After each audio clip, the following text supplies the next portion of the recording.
요한계시록 14장. 또 내가 보니 어린 양이 시온산에 서 있었습니다. 그 어린 양과 함께 14만 4천 명이 서 있었는데 그들의 이마에는 어린 양의 이름과 그의 아버지의 이름이 적혀 있었습니다. 그리고 나는 많은 물이 흐르는 소리와도 같고 큰 천둥 소리와도 같은 음성이 하늘에서 울려오는 것을 들었습니다. 내가 들은 음성은 검은 고를 타고 있는 사람들의 노랫가락과 같았습니다. 그들은 보좌와 네 생물과 그 장로들 앞에서 새 노래를 부르고 있었습니다. 땅에서 구원을 받은 14만 4천 명밖에는 아무도 그 노래를 배울 수 없었습니다. 그들은 여자들과 더불어 몸을 더럽힌 일이 없는 정절을 지킨 사람들입니다. 그들은 어린 양이 가는 곳이면 어디든지 따라다니는 사람들입니다. 그들은 사람들 가운데서 하나님과 어린 양에게 드리는 첫 열매로서 구원을 받았습니다. 그들의 입에서는 거짓말을 찾을 수 없고 그들에게는 흠잡을 데가 없었습니다. 나는 또 다른 천사가 하늘 한가운데서 날아다니는 것을 보았습니다. 그에게는 땅 위에 살고 있는 사람과 모든 민족과 종족과 언어와 백성에게 전할 영원한 복음이 있었습니다. 그는 큰 소리로 외쳤습니다. 너희는 하나님을 두려워하고 그분께 영광을 돌려라. 하나님께서 심판하실 때가 이르렀다. 하늘과 땅과 바다와 물의 근원을 만드신 분께 경배하여라. 또 두 번째 다른 천사가 뒤따라와서 말하였습니다. 무너졌다, 무너졌다. 큰 도시 바빌론이 무너졌다. 바빌론은 자기 음행으로 빚은 진노의 포도주를 모든 민족에게 마시게 한 도시다. 또 세 번째 다른 천사가 그들을 뒤따라와서 큰 소리로 말하였습니다.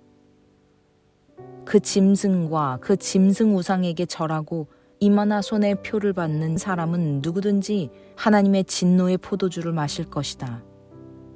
그 포도주는 물을 섞어서 묽게 하지 않고 하나님의 진노의 잔에 부어 넣은 것이다. 또 그런 자는 거룩한 천사들과 어린 양 앞에서 불과 유황으로 고통을 받을 것이다.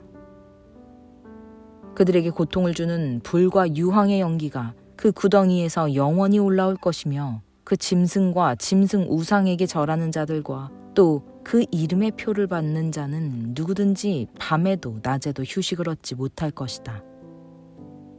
하나님의 계명과 예수를 믿는 믿음을 지키는 성도들에게는 인내가 필요하다. 나는 또 하늘에서 들려오는 음성을 들었습니다. 기록하여라. 이제부터 주님 안에서 죽는 사람들은 복이 있다. 그러자 성령께서 말씀하셨습니다. 그렇다.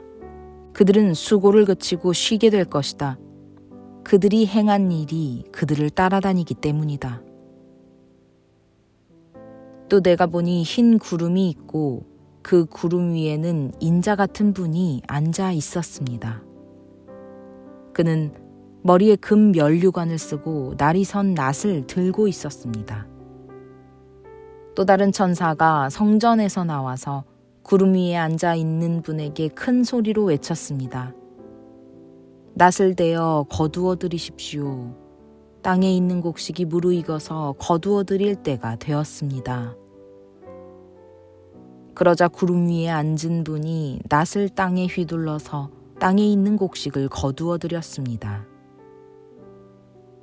또 다른 천사가 하늘에 있는 성전에서 나왔는데 그도 역시 날이 선 낫을 가지고 있었습니다. 또 다른 천사가 제단으로부터 나왔습니다. 그는 불을 지배하는 권세를 가진 천사였습니다. 날이 선 낫을 들고 있는 천사에게 큰 소리로 말하였습니다. 날이 선 그 낫을 대어 땅에 있는 포도나무에서 포도송이를 거두십시오. 포도가 다 익었습니다. 그래서 그 천사가 낫을 땅에 휘둘러 땅에 포도를 거두어서 하나님의 진노의 큰 포도주를 만드는 술틀에다가 던졌습니다. 술틀은 성 밖에 있었는데 그것을 밟아 누르니 거기에서 피가 흘러나왔습니다. 그 피가 마일 굴레의 높이까지 닿고 거의 1600 스타디온이나 퍼져나갔습니다.